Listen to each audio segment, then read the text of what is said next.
Sagarmala project के पूरे 7 साल पूरे हुए। एमबीपीटी ने किस तरीके से काम किया, क्या है? राजीव सर हमारे साथ हैं, चेयरमैन सर।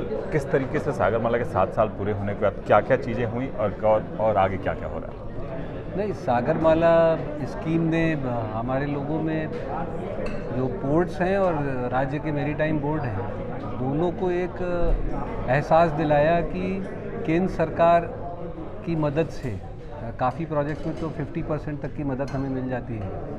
उससे जो इंफ्रास्ट्रक्चर के काम हमारे रुके रहते थे कि हम करने में झिझकते थे पैसे की कमी होने की वजह से, तो उसके वजह से हमारे को काफ़ी प्रोत्साहन मिला और देश में प्रोजेक्ट्स काफ़ी बड़ी संख्या में चालू हुए हैं सागरमाला में। पोर्ट में जो इंफ्रास्ट्रक्चर इम्प्रूव करना है, किसी को बर्थ बढ़ानी है, स्टोरेज कैपेसिटीज़ बढ़ानी है, पोर्ट में कोई मैकेनाइजेशन करना है जिससे कि एफिशिएंसी कार्गो मूवमेंट की बहुत बढ़ जाए। फिर पोर्ट की कनेक्टिविटी के प्रोजेक्ट्स हैं कि रेल रोड से कनेक्टिविटी, जैसे माल की आवागमन अच्छी तरह से एफिशिएंटली हो पाए।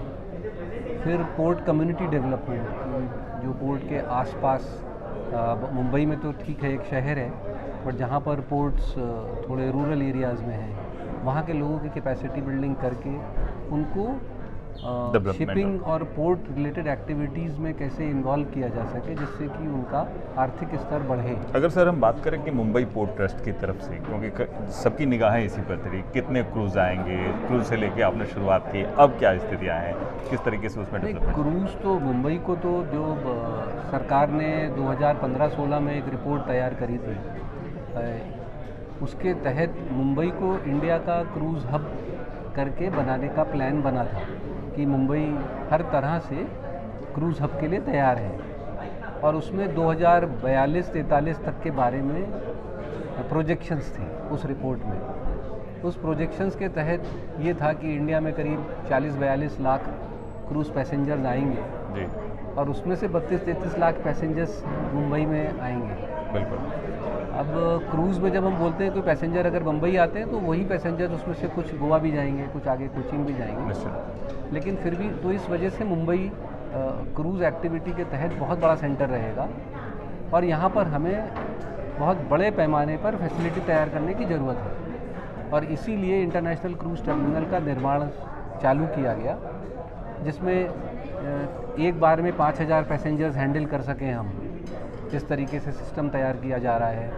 साल भर में हम करीब 200 क्रूज़ अगर आएंगे तो 10 लाख पैसेंजर्स तक आ सकते हैं। इसके लिए तैयारी उस हिसाब से करी गई है। सर, जिस तरीके से देखा गया कि रो सर्विसेज थी, खास करके एलिफेंटा रोपवे, कई ऐसी चीज़ें थी जो कि मुंबई पोर्ट ट्रस्ट इन दिनों पूरा करने वाला था, लेकिन अभी तक क्या स्थिति है? कब हमें लोगों को, यहाँ मुंबई के लोगों को इन सारी चीज़ों सहूलियतें मिल पाए? नहीं, रो सर्विस तो चालू हो गई है, रो चालू हो गई है।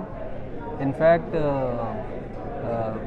सागरमाला प्रोजेक्ट के तहत रोरो की फैसिलिटी रेवस, धर्मतर और काशिद में भी तैयार करी जा रही है, जो ऑलमोस्ट पूरी होती आ रही है। तो मुंबई से उसमें रोरो की सर्विस बाद में जाएगी। जेएनपीटी में भी रोरो फैसिलिटी तैयारी हो रही है और ऐसी उम्मीद है कि 2-3 महीने में वो काम भी पूरा होगा। यानी हम ये तो रोरो हो सकता है गुजरात से भी रोरो की कनेक्टिविटी मुंबई जेएनपीटी के लिए हो जाए, तो उसमें मतलब जो काम काफ़ी हद तक आगे बढ़ा है।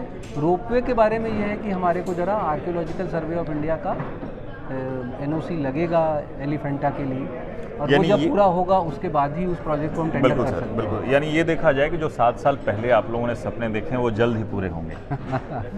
आप बोल सकते हैं सर। Thank you. जाहिर है कि कई ऐसी बातें थी, उन बातों पर जिस तरीके से राजीव सर ने बात कहा और कहा भी कि आने वाले दिनों में मुंबई के लोगों को कई सहूलियतें भी मिल सकते हैं। कैमरामैन शाहिद के साथ राजीव रंजन, APN मुंबई।